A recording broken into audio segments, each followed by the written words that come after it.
Every one of us has a talent. It may be singing beautifully, drawing artistically, writing poetically. We're all different. Our special talents make us happy.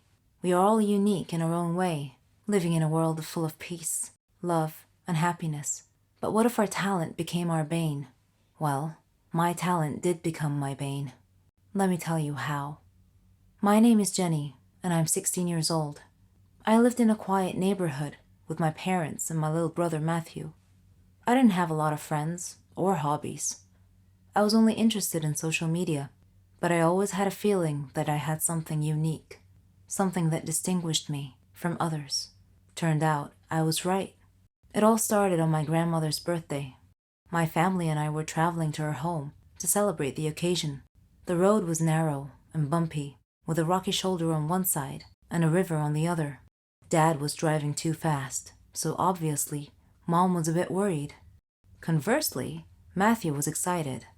It was raining so hard that day that Dad feared the weather might get even worse, so he was driving faster than he should have, to try to arrive at Grandma's house quickly.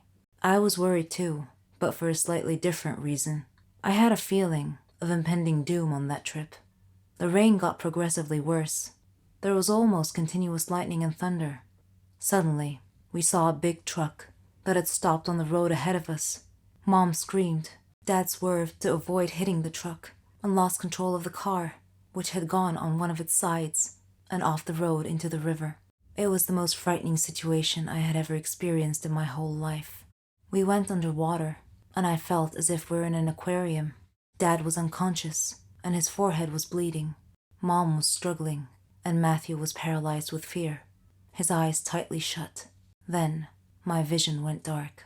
When I woke up, I found myself in a hospital bed, with a team of doctors around me. When I asked them about my family, the look on their faces told me that I was the sole survivor of that horrible accident. Several days had passed since the accident. I was having trouble sleeping. The doctors gave me some sleeping pills. They even tried hypnosis to help me sleep. Grandma came to visit me. She was very sad. She said I could come live with her. My whole life was turned upside down in an instant. A police officer at the hospital was kind enough to drive Grandma and I to her home. After he dropped us off, something strange happened. In a fraction of a second, I had a vision, a momentary premonition that something bad was going to happen to him. I saw him trying to catch a thief, and suddenly crashing into another car. So I thanked him for the ride, and told him to take care of himself, to be very careful. He smiled, and said that he will. The very next day, as I was watching the news, I saw a report that that very same kind officer had died in a car crash, just like my premonition. Grandma was upset when I told her what had happened. I didn't tell her that I had foreseen his death, because I knew that she wouldn't believe me. In fact, she might have even thought I was crazy. This strange turn of events happened again, with one of our neighbors, who visited us one day. She was a kind, lovely woman. I had a premonition that she would die in her kitchen due to a gas line explosion.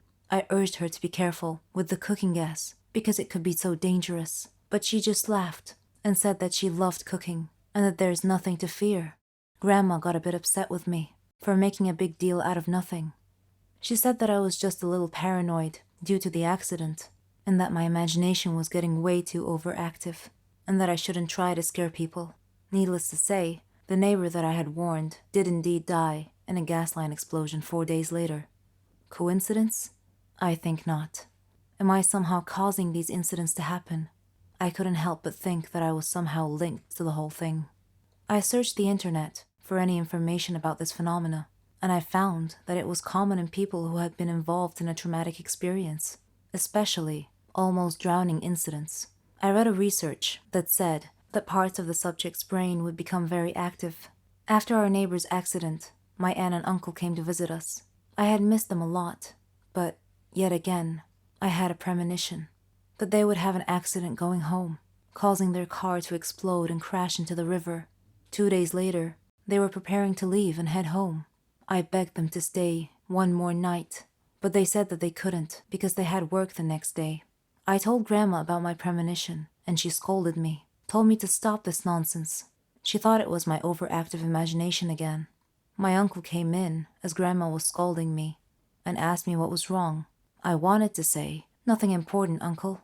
Just premonitions of doom, that's all. But I didn't.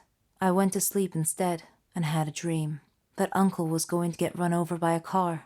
Suddenly, I woke up to the sound of Uncle and Grandma's voices. They were talking about me, and it was raining outside. Uncle stood up and said that he had to get something from his car. I sat up straight and shouted, "No, don't go." Uncle said, "Jenny, it'll be fine. I'll just get something from the car." I couldn't dissuade him from going, so I followed him out. Uncle went out to his car and was standing by its door, which was facing the road. Then I saw the headlights. A car was coming down the road, driving towards us. I saw the car hit a flooded spot on the road and suddenly began sliding sideways, right towards Uncle. Instinctively, I made a decision to try and protect him. I had to at least try. I jumped in front of the swerving car. The driver saw me and tried to regain control. Suddenly, I felt a warm sunshine mysteriously coming down from the sky amidst the rain, and I felt calm and safe. And I had one final premonition before everything went dark. Hi, my name is Selena. I'm 19 years old, and I'm just crazy about basketball. I follow all the sports news, the star players, and the league statistics. I know the names of all the famous players around the world. My friends were amused by this because their interests ran more towards makeup, fashion, singers, and movie stars.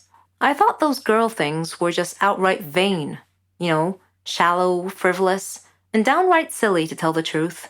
The college's basketball team coach was forced to take leave due to a chronic illness, leaving the team without a coach. Due to my high school reputation and widely recognized basketball expertise, I was asked if I wanted to serve as the basketball team's temporary coach.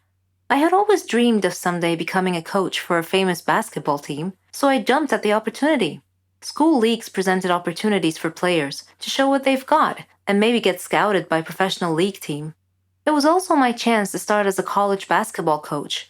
By studying the opposing team's previous games, I analyzed their strategies and learned their strengths and weaknesses. I was able to excel and drive my team to an undefeated streak of winnings. We won the college league championship. I was selected to train a team in a professional league with another famous coach. It was an incredible opportunity for me to up my game a notch. During this time, I met an opposing team's coach named Jacob, who was something of a genius when it came to winning basketball strategies. He shared the same dreams as mine. He bragged that his team was better than mine. Well, I couldn't ignore the gauntlet he threw at my feet, so I challenged him to a game. My team against his, in the upcoming season, and may the best team win. If my team won, he would acknowledge me as a superior coach, and vice versa. The season began, and both our teams began beating all our opponents. I used these victories to hone my coaching skills to the next level. Both our teams were undefeated until the day we were to face each other in a championship game. The game began, and both teams played hard. We stayed closely matched the entire game. In the final few seconds of play, one of their players got past our defense. He scored a buzzer beat. I was crushed and began to cry, but my team's fans in the stadium broke into a loud applause. They began chanting my name, acknowledging that I have given them a great competitive, entertaining game. Jacob came over to me. I figured he came to gloat, but instead, he got down on one knee and presented me with an engagement ring. I was in shock. The stadium cheered even louder. I may have lost the game that day, but for some reason, I felt like a winner. It all happened on my last holiday. It was a terrible experience. It was the worst holiday I have ever had. Me and my friend Renee, we decided to go to New Zealand. We were saving money for a very long time to go on this trip. It was our dream to go to the land of the Lord of the Rings. We had made reservations for flight at the end of July, and from that moment on, everything went wrong. It turned out that the flight was reserved for only one person, simply because a woman at the travel agency didn't understand us very well. I managed to reserve a flight, but a different one, so we couldn't go together. But I thought that it was not a big deal. My friend flew a few hours after me. I was going first. When I arrived at the airport, I was very happy because that meant that my holiday has just started and that nothing else could happen. And I was mistaken. When the hour of my flight was coming, I queued up to the custom clearance. My passport was right, and the next thing I had to do was to go through the metal detector. When I was passing through, it started to beep. I was so scared. I was taken aside immediately, and I felt like a thief. It was terrible. The custom officer had taken me to another room and she told me to undress. I tried to explain that I had a belly ring and maybe it was the cause of the beeping, but she didn't want to listen. I had to undress. They took my clothes somewhere else and I was standing alone in the middle of the room. I was shocked and stressed. The woman came back after about 5 minutes, which seemed to be ages for me. She gave me back my clothes, but I was not allowed to put them on. She checked me one more time with a small metal detector, which was obviously beeping in front of my belly ring. Of course, the custom officials went through all of my things, but they didn't find anything. I was late for my flight, so I had to wait for another one. My friend was supposed to meet me at the airport, and it was me who should be waiting for her. She was terrified that I was not there, but fortunately, she decided to wait. After that horrible flight, we met at the airport and we went to our hostel. It turned out that we expected something different, but it was not that bad, and we were too tired to look for something else. New Zealand is the most beautiful country I have ever seen, and we loved everything about it. The people, their customs, their food, basically everything, and the entire environment. We spent 3 weeks there. We had a really good time. But when the time ended, we had to fly back home. I was a little bit scared. This time I decided to remove my belly ring. We came to the airport about 3 hours before the departure time. At the entrance to the airport, we saw an older woman who had a large card with the word written on it with capital letters, Poland. So I came up to her and I started to speak in Polish. She smiled and we started to chat together. When we were just about to leave, she asked me if I could take a box of chocolates with me and give it to her son in Poland. He was supposed to meet me at the airport because she would phone him. And of course I agreed. And then it started again. At the custom clearance, everything was okay. I came through the metal detector and nothing happened. My passport was alright. I was almost free when the custom officer asked me about the chocolates. I said that it was given to me by the lady at the entrance and that her son is going to take it back at the airport in Poland. The custom officer asked me to open the box. I didn't want to agree as it was not mine, but I had to. It turned out that inside there were not chocolates, but cocaine worth $20,000. I was taken to jail. I spent 2 days there and then everything had been explained. I could come back home and the lady and her son were caught and also taken to jail. I don't have to explain why this was the worst holiday ever. Hello, I'm Sarah. Ever heard of a phobia before? Don't worry, it's not contagious or anything. It just means you're scared of something in particular. Places, people, things. I have a phobia, but I don't like to talk about it. And I definitely don't want to be seen in that state. I was in my second year at college. I had been very busy that semester because we had a lot of assignments, and it was fine. I mean, I liked studying and completing tasks, but I was never a nerd or a geek. No. I like to dress nicely too. I have my own fashion and style. It wasn't easy making friends though. There were 2 types of people at my school. Smart nerds who couldn't care less how they dress, and complete airheads who dressed nice. I didn't fit in either one of those groups, so I basically kept to myself until one day I got assigned to do a task with a girl and a boy, Jane and Kyle. They didn't look nerdy at all, and I thought to myself, oh great, looks like I'll be doing all the work. But when we started talking about the project, they didn't just sit there or toss ridiculous retorts. All 3 of us were having an actual conversation about the topic. I was so thrilled. It finally seemed like I belonged somewhere. We became friends and did everything together. We could tell each other anything. Well, not everything. I had one secret from my friends. I never told them I had a phobia. Anyway, a year later, Jane moved to Germany with her parents. She was going to finish college there. So it was just Kyle and I now. All through college, we were the best of friends. We even did our graduation project together. On graduation day, Kyle and I were supposed to go out for dinner. He wouldn't tell me where, said it was a surprise. And what a surprise it was. He had picked the highest tower in the whole city to eat dinner at the very top.